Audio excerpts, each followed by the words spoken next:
My dear lovely viewers, প্রতিদিন ইংরেজিতে লিখি পর্ব 24-এ আপনাকে স্বাগত। এখানে দুইটি বড় বড় বাক্য আছে। এই বাক্য দুটি আমরা ইংরেজিতে রূপান্তর করব। অবশেষে আপনাদের জন্য কাজ থাকবে। আশা করছি ভিডিওটি শেষ পর্যন্ত দেখে আপনার জন্য রাখা কাজ করে দিবেন। ওকে, আমরা শুরু করতে পারি। জুলাই অগাস্টের অভ্যুত্থানের সময় আহতদের জন্য মানসিক ও আর্থিক সহায়তা অবশ্যই নিশ্চিত করতে হবে। এই বাক্যটি মূলত প্যাসিভে করতে হবে। কেন করতে হবে আমি প্রথমে একটু রাফলি করে যাচ্ছি, এরপরে আপনাদের বুঝিয়ে দিচ্ছি। ওকে, জি, আমরা সরাসরি লিখে ফেলি। দেখুন, যেখানে যে অংশটা আছে সেই অংশটা সেখানেই লিখে ফেলি। জুলাই অগাস্টের অভ্যুত্থানের সময়, এই অংশটা এখানেই লিখে ফেলি। প্রিপোজিশন ডিউরিং এর সাহায্য নিয়ে এইভাবে, যে অ্যাজ এ ডিউরিংকে অ্যাজ এ প্রিপোজিশন হিসেবে নিয়ে এরপর আমরা লিখে দেব যে জুলাই অগাস্টের অভ্যুত্থান। যেহেতু নির্দিষ্ট অর্থে আমরা এখানে আর্টিকেল দা ব্যবহার করতে পারি, জুলাই জুলাই, এরপরে আমরা হাইফেন দিয়ে অগাস্ট আমরা অ্যাজ এ কম্পাউন্ড অ্যাডজেক্টিভ তৈরি করতে পারি। এরপরে আমরা নাউন অর্থাৎ অভ্যুত্থান বসিয়ে দেব নাউন ফর্মে। তারপরে আমরা লিখতে পারি কি যে আপরাইজিং। আমরা সাধারণত কয়েকভাবে লিখতে পারি, আপরাইজিং দিতে পারি অথবা মাস অফ সাউন্ডস দিতে পারি, আরও অনেকগুলো আছে। অ্যাজ এ নাউন ফর্ম হিসেবে আমরা বসিয়ে দিলাম, অর্থাৎ যেখানে যা আছে ঠিক সেখানে তা। পরে আমি আপনাদের বুঝিয়ে দিচ্ছি। ওকে, এরপরে আমরা লিখব যে আহতদের জন্য, আহতদের জন্য এই অংশটা আমি এখানে লিখে ফেলছি। দেখুন, আমি কিন্তু বলছি প্রথমে আমি এমনিই বলে যাচ্ছি, যেখানে যা আছে ঠিক সেইখানে তা লিখে যাচ্ছি। ফর দ্য আহত, আমরা সাধারণত আহত এর ইংরেজিটা জানি এরকম উন। ওকে, উন, কিন্তু এখানে সার্বিক সবাইকে নির্দেশ করেছে, এই জন্য আমাদের লিখতে হবে কি সবার জন্য।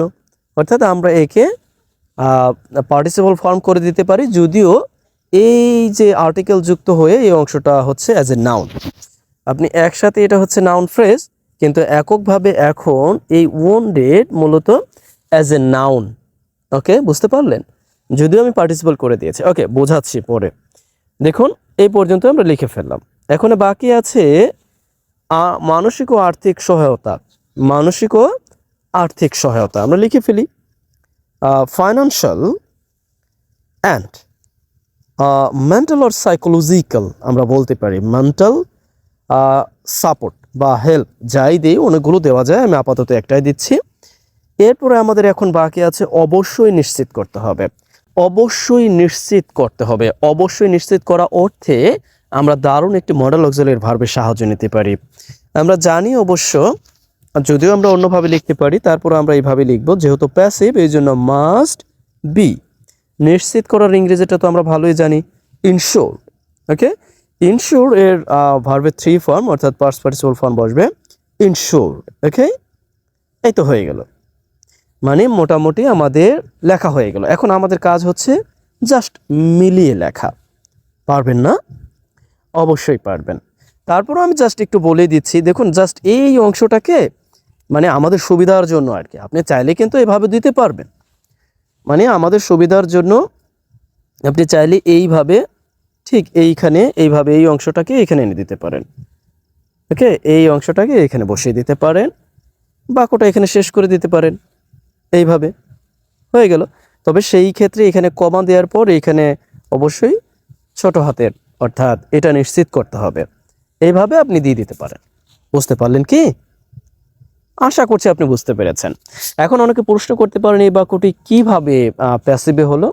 দেখুন, আমরা সাধারণত ভার্ব অর্থাৎ বাংলা বাক্যের শেষে যে কাজ থাকে, কাজকে প্রশ্ন করলেই খুব সহজে পেতে পারি যে কে সাবজেক্ট, এই বাক্যে প্যাসিভ হবে না এই বাক্যটি অ্যাক্টিভ হবে। প্যাসিভ কেন হলো? প্যাসিভ হলো এই জন্য যে নিশ্চিত করতে হবে। এখন নিশ্চিত করার কাজটি কে করবে, তিনি যদি না থাকে তাহলে প্যাসিভ, অর্থাৎ এরপরে এই বাক্যের সাবজেক্ট হিসেবে তাকেই আনবো, অর্থাৎ মানসিক ও আর্থিক সহায়তা নিশ্চিত করতে হবে। তার মানে কি, এই হচ্ছে সাবজেক্ট, তার মানে মূল বাক্যটা এখান থেকে শুরু হয়েছে। আর এই অংশটা আপনি চাইলেই এই অংশটাকে খুব সহজেই এই অংশটাকে কি করতে পারেন, শেষের দিকে এনে দিতে পারবেন, নো প্রবলেম। অর্থাৎ এই অংশটাকে আপনি যেখানেই দেন না কেন, এই অংশটা হচ্ছে আপনি বলতে পারেন adverbial phrases that you can call it adverb of time. ওকে, এই তো এইভাবে আপনি দিতে পারবেন, কোনো সমস্যা নাই।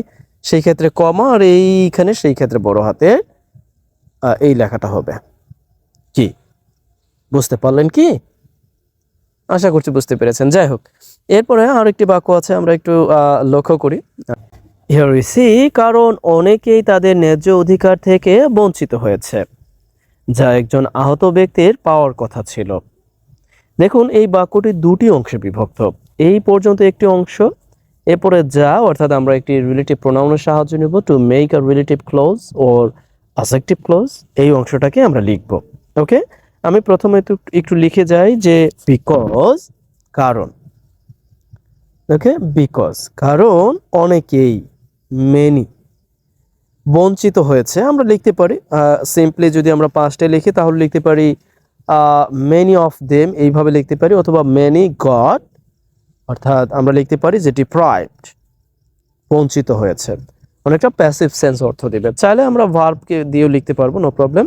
গট ডিপ্রাইভড অফ, এরপরে কি, ন্যায্য অধিকার থেকে। ন্যায্য অধিকার আমরা কি লিখতে পারি? আমরা লিখতে পারি যে রাইট আছে, ন্যায্য যে রাইট আছে, রাইট। আমরা এটাকে লিখতে পারি যে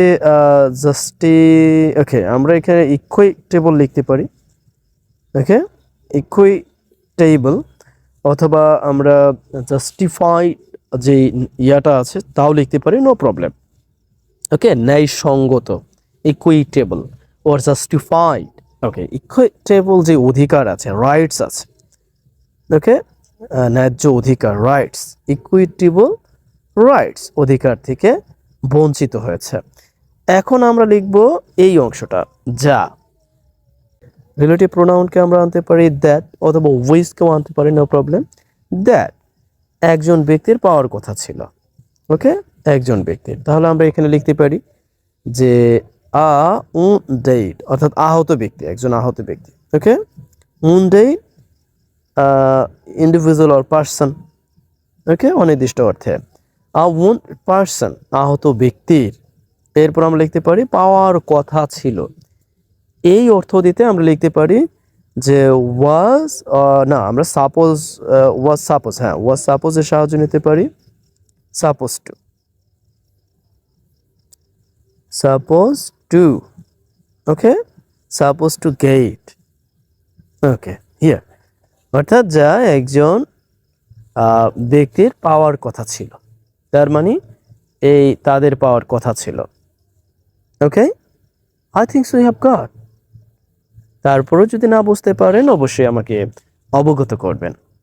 ওকে, আমরা সাধারণত যে সমস্ত বাংলা বাক্যের শেষে কথা ছিল বা কথা ছিল, ওকে, সেই অর্থে আমরা সাপোজ টু দিতে পারি, বা আপনার সেখানে যাওয়ার কথা, সেই অর্থ প্রদানও আমরা বলতে পারি সাপোজ টু, অর্থাৎ you are suppose to go, অর্থাৎ আপনার তো যাওয়ার কথা।